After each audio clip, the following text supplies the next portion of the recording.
The Terrifying Lies Podcast, with music and stories by Craig Nybo. Hello, friends, and welcome to the Terrifying Lies Podcast. I'm your host, Craig Nybo. Thanks for tuning in. I appreciate every ear that finds its way to this show. If you enjoy what you hear, please leave a positive review wherever you listen. You might think someone else will do the job for you, but every single review helps. If you haven't left one yet, it's your turn. I encourage you to take a moment and do it. Keeps the show alive and kicking. I hope your Halloween plans are shaping up. Mine are set. My band, Rust Monster, by the way, you can listen to our albums wherever you stream music, is playing our long-standing gig at the Monster Block Party on October 25th in Salt Lake City. This show is special because it involves two costumes. We call them versus shows. We've done astronauts versus zombies, disco vampires versus wolfmen. This year we're doing pirates versus Bigfoots. It'll be a blast. I'll paste a link in the episode description if you want to come out. Enough of this. Let's get on with the show.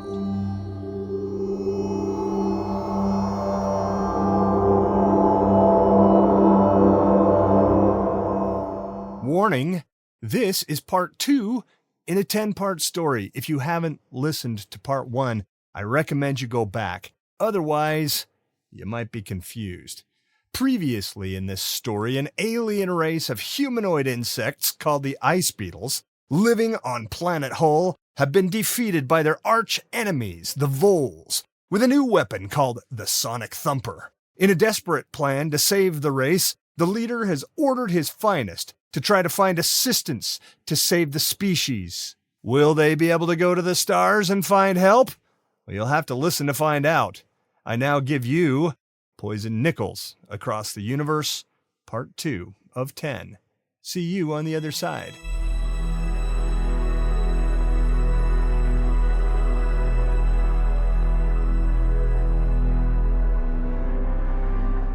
A canopy of jungle trees shaded Chi and his little command from the blistering summer heat of the two suns. Mostly they traveled in silence. They'd only been allowed enough time to issue short goodbyes to their families and friends before setting out just before first light. Only the sounds of their rakes scraping through the leaf-carpeted ground over dust and pebbles kept them company as they wended their way through the scrub and foliage, so thick that they had to take turns bushwhacking at point. Winkle's little receiver kept blinking and emitting short crackles. It indicated the party's global positioning while tracking the extraterrestrial ship's beacon, a mayday signal the craft had emitted since crash landing on Hull nearly 60 years ago. We're getting close, Winkle said, taking the tracker out of one of his exoskeletal pockets and checking their bearings. We'll be there in less than an hour. Why haven't we known about this ship? Nasher asked. Seems we might have benefited from exploring space. We have known about it, Winkle said. at least in certain circles. It was my mentor, Abstill, who discovered it. All of the company knew of the legendary Abstill. Even if they hadn't met the old Ice Beetle before he'd died, Abstill had written a series of books entitled Light and Existence. His volumes outlined every pertinent thing in society, from government to ethics to art to technology. It was by his tomes that the colony had thrived. Abstill had led many expeditions away from the colony into the jungles. On one such expedition, he had discovered the crashed ship. Winkle had studied under Abstill as a young Ice Beetle. In time, Winkle had been permitted on a top-security exploratory detachment to study the crashed spacecraft in person. The old philosopher had told Winkle, "Someday I will be gone. This extraterrestrial technology must not fall into the wrong hands. Keep it secret. Explore it, learn it, study it. But for the protection of your family and the rest of the colony, don't speak of it." We're close now. Winkle said, glancing at the screen of the tracker. If we move quickly, we should make the ship in less than 10 minutes. The five of them plodded on, cutting a path through the jungle. When they came upon the ship, Chi, Winkle, Stig, and Gorn stopped cold in the majesty of its girth and advanced technology. The hulking space vehicle towered over them. All metal, all shapes. Squares, triangles, circles. A conglomeration of symmetry, plastic, chrome, and glass. The Ice Beetles' eyes widened in incomprehension. Winkle approached the vessel, clicking off the tracker and dropping it into his exoskeletal pocket. He moved to the mammoth marvel of machinery and architecture. He rested one rake on its skin and turned to the others, an illustrious smile gracing his face. My warrior friends, I present to you the source of so much of our technology, the discovery of the great Abstill, father of philosophy, politics, and science. I give you the secret of the Ice Beetles. He patted the ship's hull with his rake a couple of times. Gorn looked up at the strange writing on the side of the ship, an odd pattern of curvy lines, dashes, and symbols. What does it say? She asked. It's the name of the vessel. It's called the USS Arlington. What does it mean? Gorn asked. It comes from a planet called Earth. Gorn tried to form the word with her mouth. Earth. So difficult to pronounce. Come aboard. I'll show you around, Winkle said. He moved to an airlock on the side of the ship. He raised a rake and punched a code into an onboard keypad, each button marked with one of the odd curly symbols. The USS Arlington issued a hiss and a clunk. The airlock yawned open. The ramp unraveled down to the ground.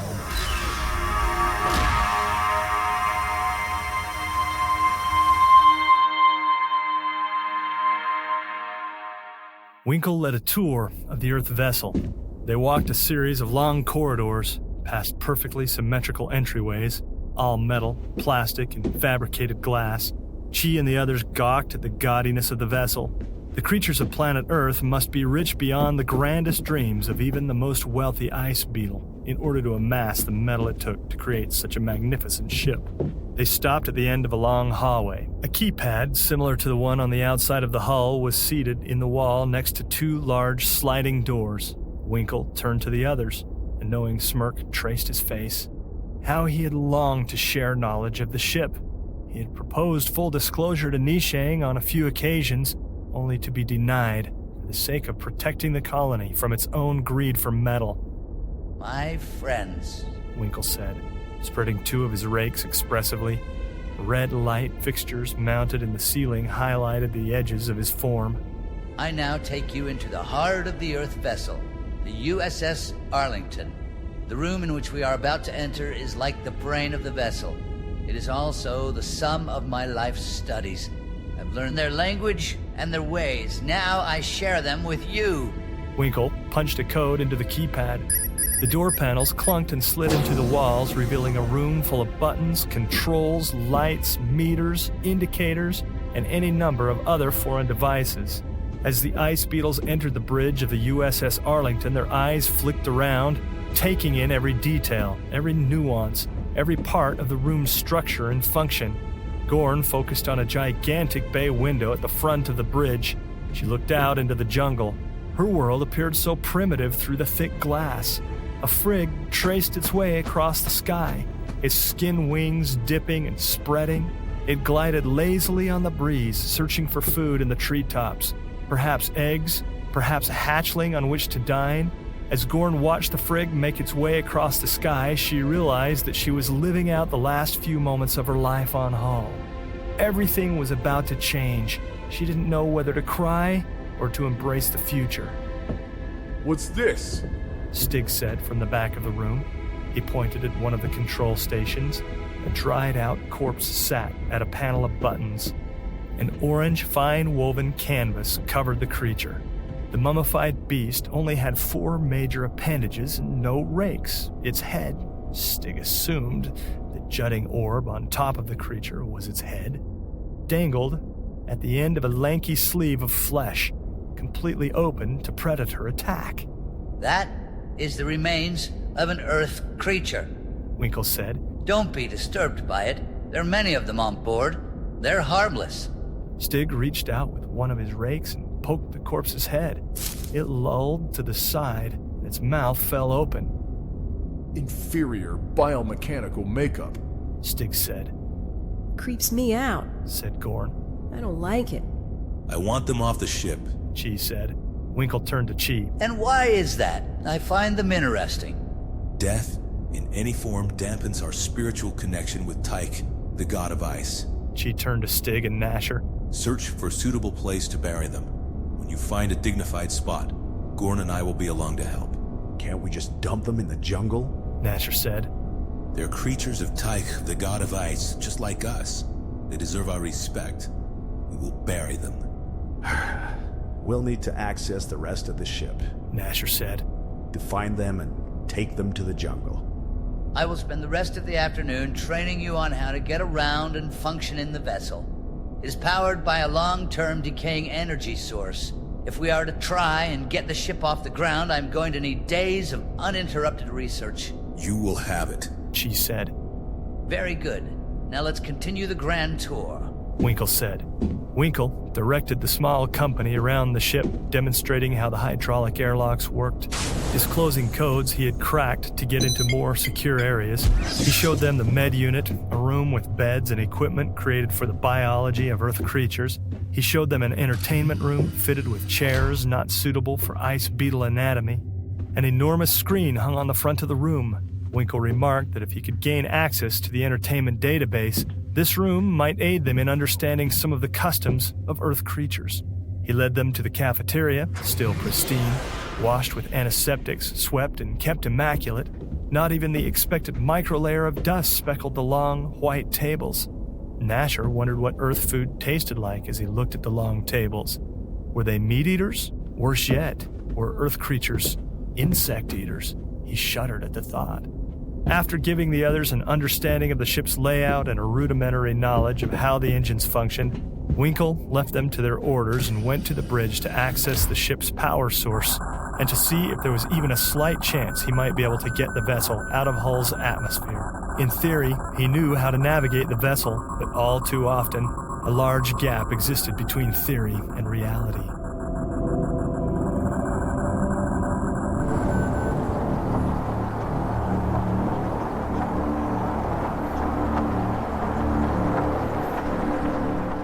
Nasher, Stig, and Chi spent the day carrying Earth creature corpses from the ship to a serene spot in the jungle.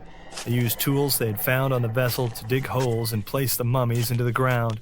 They covered the remains and scattered seed from ground creeper cones Gorn had found nearby over the graves.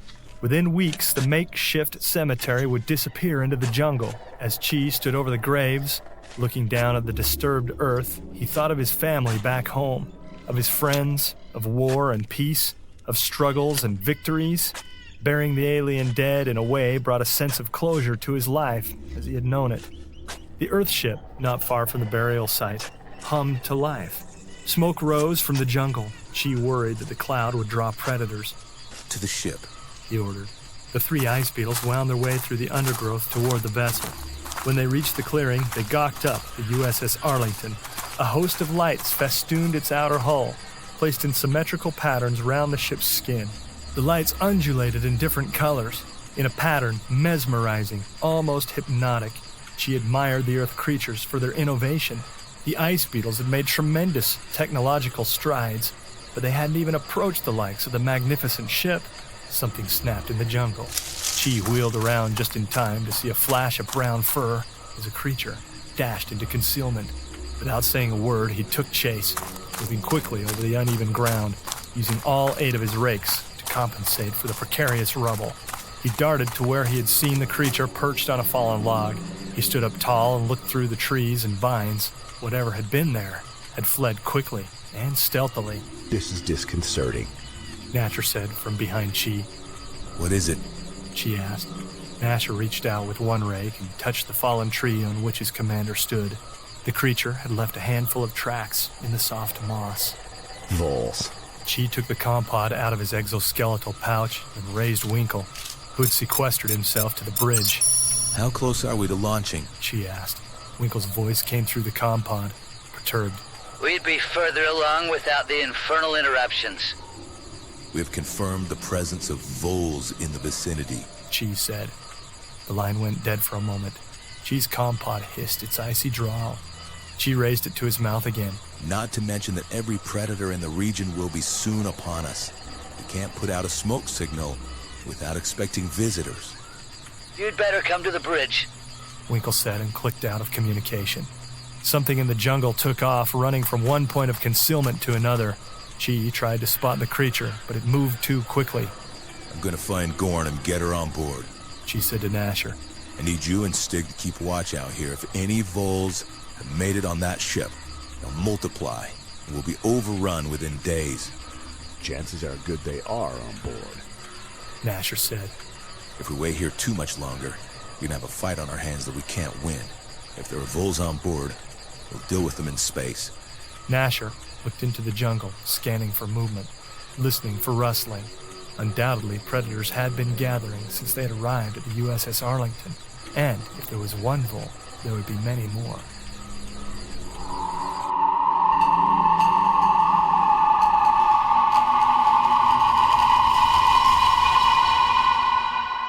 She found Gorn lying on her back in a clearing, looking up at the sky. Her face relaxed into a natural smile. He watched her for a moment. Somewhere along the way, she had lost that youthful freeness. The wonder of life had been kicked out of him battle by battle. Chanters like Gorn seemed to hang on to that youthful energy. She wished he could share her optimism and light, but he couldn't afford to take his guard down. He'd seen and done too much. Gorn, She said. Gorn slowly opened her eyes and smiled up at Chi. time to get to the ship. There are Voles in the area. Gorn's smile drooped away as she stood up. Two of them walked back to the USS Arlington.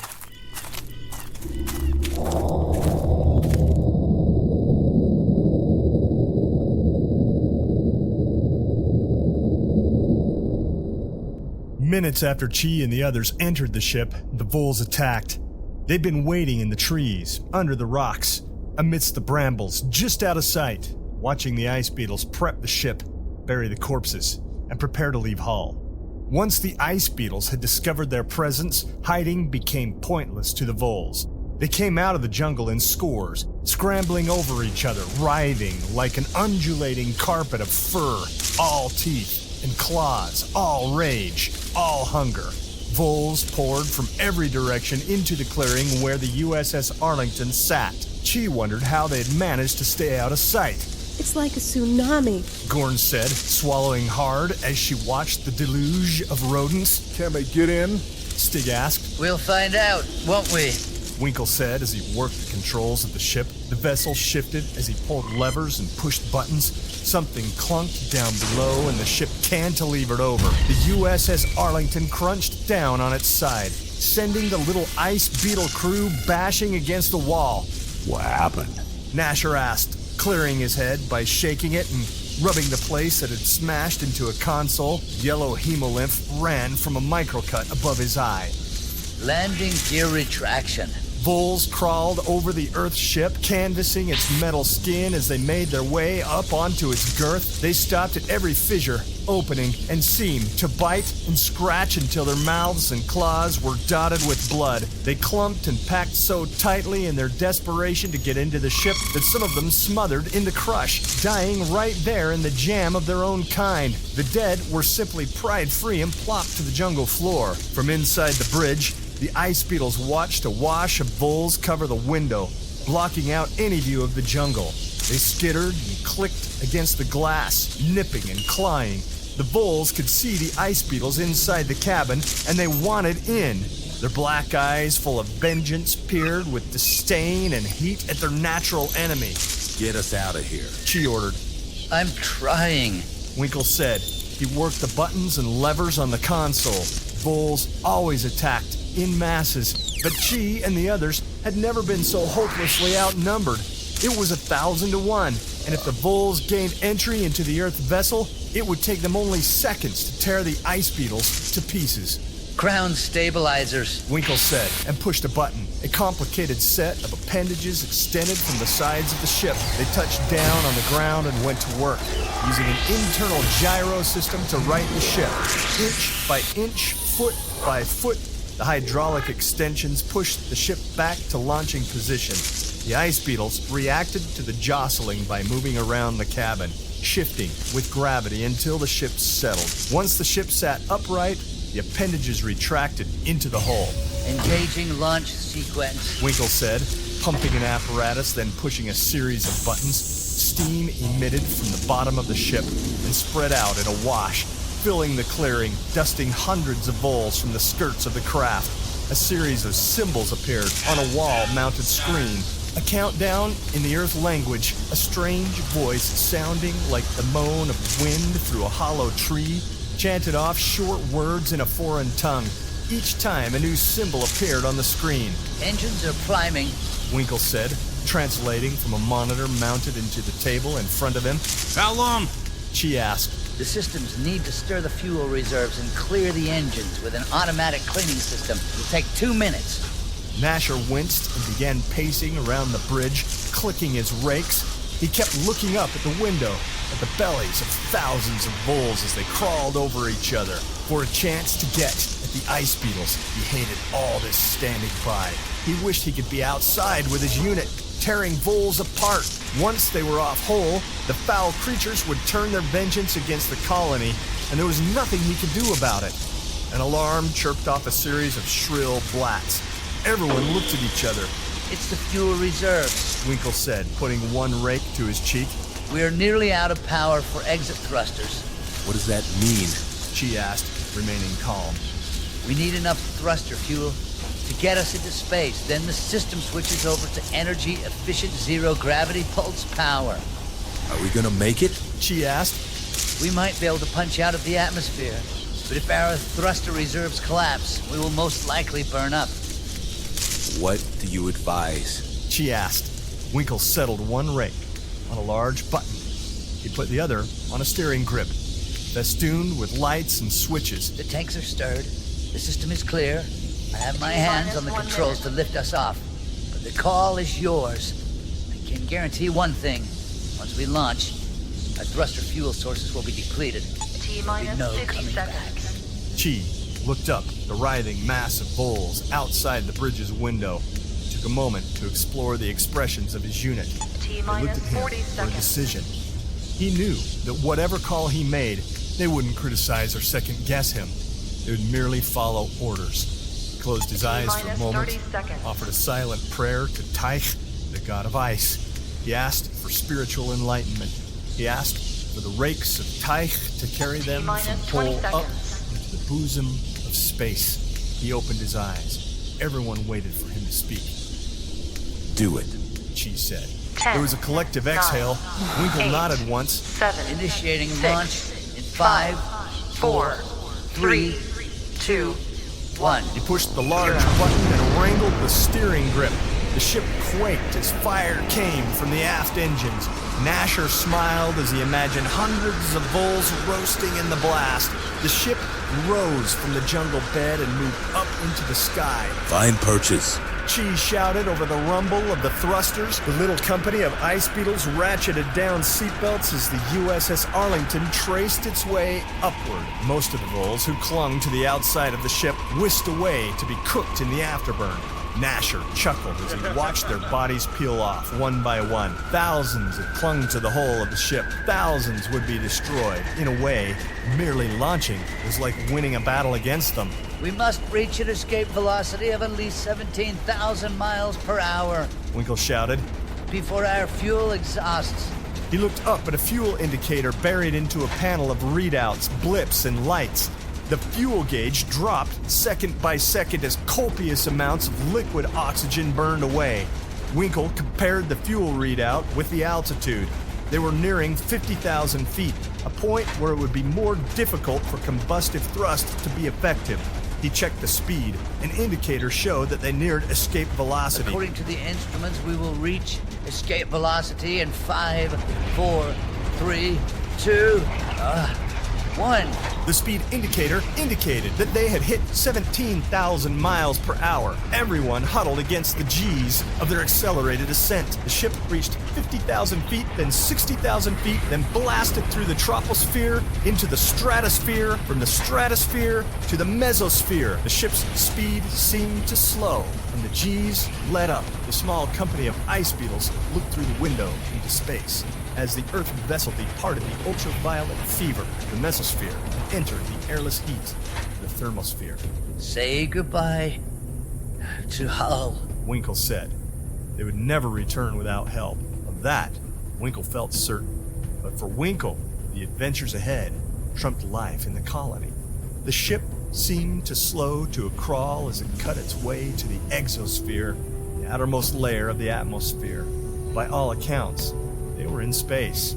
I have something to show you. Winkle said.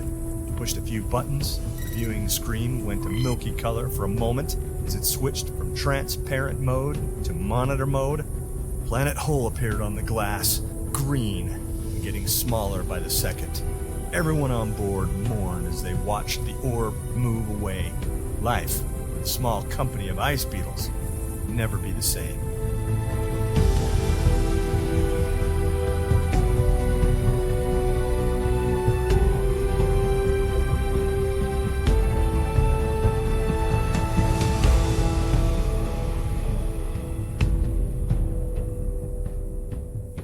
I wish you a happy Halloween. If you want to keep Terrifying Lies on the air, please consider giving to the Patreon. Even $5 a month helps. That's less than half of a hamburger value meal per month. Your support means a lot. Until next time, I bid you sweet dreams. Or should I say, sweet nightmares. This has been the Terrifying Lies podcast. Please, come again. You're welcome here.